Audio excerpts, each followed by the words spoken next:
पंहिंजे नाना जी दीन जी तबलीग ख़ातिर उम्मत जी इस्लाह ख़ातिर न निकिरनि हा त अॼु घर घर यज़ीद हुजे हा। ऐं इमाम हुसैन अलैहिस्सलाम मौसन इंसानियत आहिनि। ऐं जॾहिं करबला में मौला खे शहीद कयो वियो हो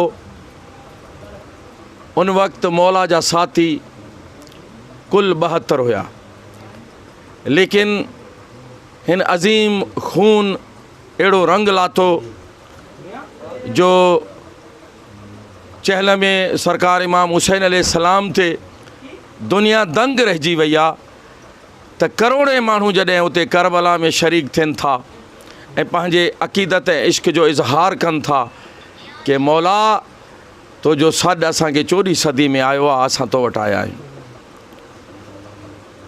ऐं दुनिया मौला हुसैन जे ज़िक्र खे मिटाइणु चाहे थी ऐं ख़ुदा जो वाइदो आहे, ऐं हुसैन तो मुंहिंजे ज़िक्र खे बचायो आहे, मां अल्लाह जो वाइदो आहे, जाथे मां अल्लाह जो वाइदो हूंदो उते तो हुसैन जो ज़िक्र हूंदो, जाथे मुंहिंजो ज़िक्र हूंदो उते तो हुसैन जो ज़िक्र हूंदो।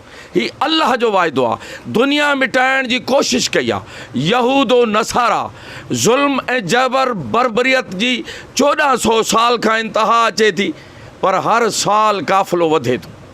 मज़लूम करबला जे काफ़िले में अज़ादार जोक दर जोक अचनि था। इहो छा आहे? दुनिया खे सम्झणु खपे, हक़ ऐं हक़ीक़त खे सम्झणु खपे। मां ईअं चवंदुसि त जेको मुस्लमान आहे उहो फ़ैसिलो करे त उहो हुसैन अलैहिस्सलाम सां गॾु आहे या यज़ीद सां गॾु आहे।